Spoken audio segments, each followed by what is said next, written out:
What's going on, everybody out there? This is Popular Stranger, and we are back at you again today with another Madden 24 Ultimate Team video. We got a brand new patch for Madden 24 today, and I don't know what gameplay changes it may have impacted. Patch notes will be linked down below in the comment section as a pinned comment once I get them. But EA accidentally leaked all 5 99 overall Ring of Honor players that are expected to be coming out this Thursday. So when you log into the game, the main screen now rotates between 5 different players, and I don't think it's any coincidence that these are going to be the 5 Ring of Honor players. And you see who we start out here with: Eric Dickerson, one of the biggest names in Madden Ultimate Team. If you know, you know. Is this going to be the best running back in the game? Are these cards going to get X factors that start on or stay on for the remainder of the game? Are they going to be tokens, things of that nature? If they give this guy the Anger Runs X factor and they give him like an evasive for 0 AP, shoot, even 1 AP, this will dethrone Combine Bo Jackson as the best running back in the game. We're going to take a look around the auction house in a moment as well to see if other cards at these positions are starting to drop in price. But let me show you the other options or the other players that have been featured on this screen. The next one up is Michael Vick. Now, yesterday I put out a video going over how to prepare and what to expect for and kind of how this promo should work for Ring of Honor, and Michael Vick was the one prediction that I got right, but I felt really confident about that one. New best quarterback in the game. He should have Slinger 1 release. As always, with most cards, it's going to depend on the ability discounts. Will they give him a set feet lead for 1 AP or a pass lead elite for 2 AP? Will he get Gunslinger for free? Will he get Hot Route Master for 0 or 1 AP? What other type of abilities are they going to give him? All I know is that he will be my quarterback come Thursday, regardless of the price, because he's going to get Eagles Chem. And I mean, it's Michael Vick at the end of the day. Probably the most exciting name in Madden Ultimate Team from year to year to year. So we're off to a really good start. The next one is JJ Watt. I predicted Julius Peppers in this situation, but I figured we get some type of defensive end. I am curious to see, will his all 32 team chems transfer over from his Team Diamond card that he got early in the year? Remember that 96 overall card? Will this card get it as well? What abilities will he get? If we go back to the X Factor side of things, will he get Unstoppable Force or Colossus? Will he get Edge Threat Elite for 0, 1 AP, double or nothing, defensive rally? Again, I can't stress it enough. The abilities are really going to dictate how good these cards end up being. They are all going to be 99 overalls, but sometimes, especially this late in the year, attributes don't always matter. Devin Hester is the next one. This will probably be my most disappointing one, and I'm saying this without knowing any details on any of the cards. I was really hoping, and I kind of expected us to get a wide receiver, but I was hoping that it would be Megatron, a taller receiver. At this point in the year, we have so many 97 and 98 and 99 speed receivers already out there, and with team chemistries, it's easy to get a lot of guys up to 99 speed. Devin Hester's calling card, what he's mostly known for in Madden at least, is his speed, so there's not going to be a ton that will be special about him, being that we already have a bunch of fast guys out there that are much taller. He will likely get Return Man for 0 AP. We've seen with Scary Terry McLaurin yesterday and the Ultimate Legend Randy Moss,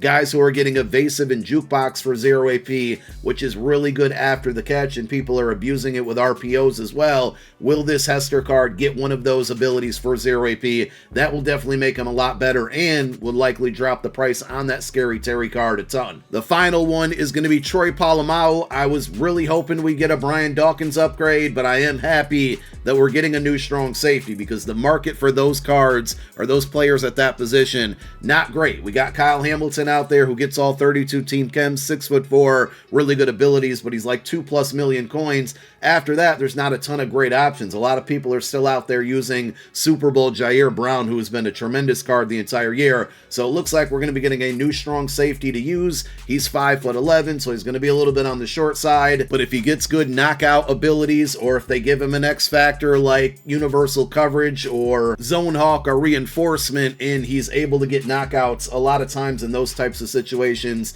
the abilities are the height. The height is not going to matter, because height doesn't discriminate on knockouts at the end of the day. If you've been playing the game, So those are the 5 cards. Now, with this promo, and I talked about this in a video yesterday on everything that you need to do to prepare for it, what to expect. All of these players should get supporting cast cards, and if they structure it like they did last year, each of the 99 overall players are going to have 2 98 overall supporting cast players, and I loaded up Madden 23 in a video yesterday. Again, we're going to link that down below in the comments section as a pinned comment on how to prep for it and everything to expect. But if you go into the sets from last year, you'll see Randy Moss, for example, his supporting cast players were 98 overall, Randall Cunningham and Asante Samuel. So now let me know who you think out of the 5 players that we now know are going to get Ring of Honor cards in MUT 24. Who do you think their supporting cast teammates are going to be? All I know is when I saw Michael Vick, I instantly thought, well, we got to be getting a 98 overall Deshaun Jackson.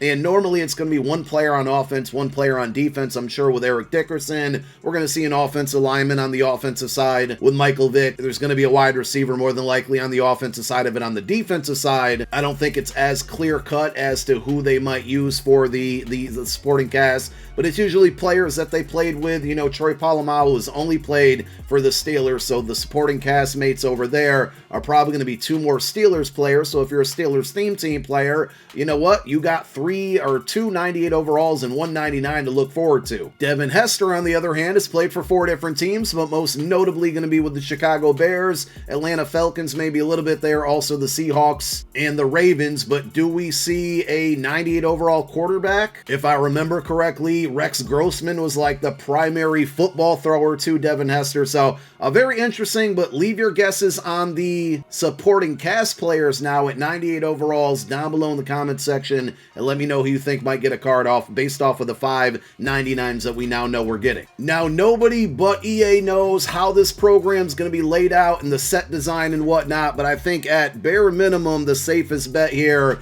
is that 95s and or 96s are going to come into play. So if you want to load up on either of those overalls, this is assuming you have a lot of coin to work with, and if the investments don't pay off, it's not going to be the end of your Madden account. If you only got like 1 million or 2 million coins, definitely be careful, but you can always breeze through and take a look at 95s on the auction house. I talked about it in yesterday's video. I could totally see 5 95s being required to build the 98 overall supporting cast players, and then 2 98s being used to build out the 99s. And if you take a look right now, 95s since yesterday have actually gone down in price. This is according to MUT.GG. Yesterday they were about 95K. Now if you look at the bottom of this list, they're down to about 90K, and that would end up meaning that you need 10 95s to go ahead and build 199, and who knows if anything will be returned by completing sets as B&D like it was last year. If they go just strictly to 99 overalls, then you're probably going to need 5 96s. And if you take a look at the market right now, those have stayed put since yesterday.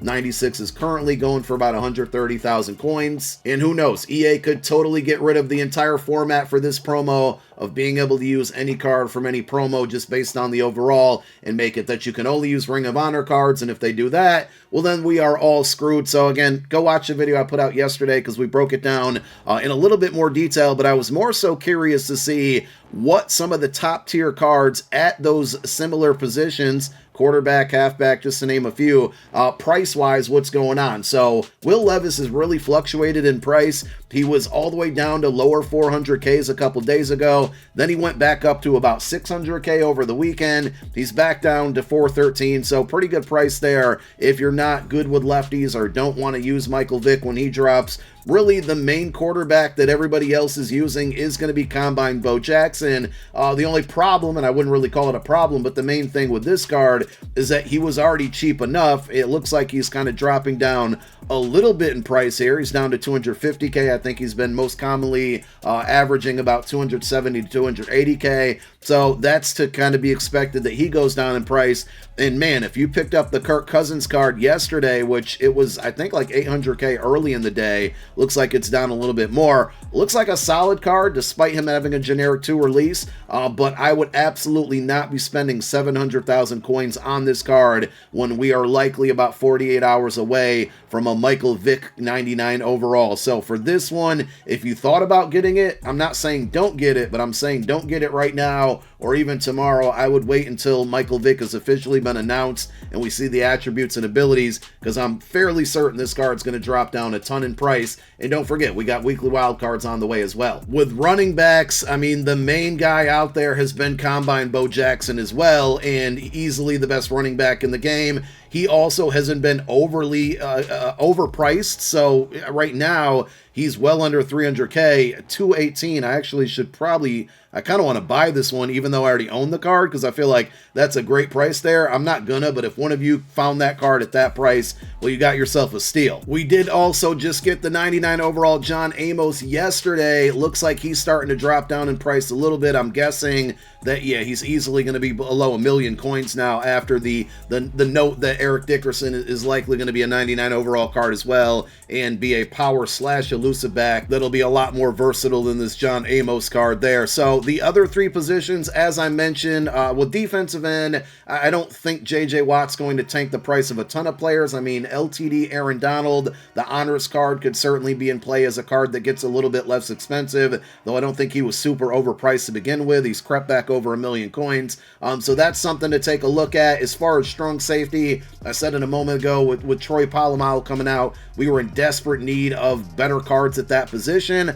I don't really think that card's going to impact the price of the Kyle Hamilton card, being that he gets all 32 team chems and he's much taller, and they'll probably be similar in speed. This card's probably still going to stay very expensive, and with Devin Hester, he's not going to be a good enough wide receiver to dethrone cards like Scary Terry and Harold Carmichael and Randy Moss, just to name a few. If Scary Terry's price comes down a little bit, I'll definitely be picking this card up, because I think he's going to be a little bit taller version of Devin Hester, but we'll have to see, with abilities and everything. But that's all I got for now. Later today, I am going to be actually dropping a video on the best wide receivers in the game for every single budget, so be on the lookout for that. But for now, those are the leaks for the Ring of Honor promo. Let me know how you feel about them down below in the comment section, and thank you for watching. My name is Popular Stranger. I'm out. Peace.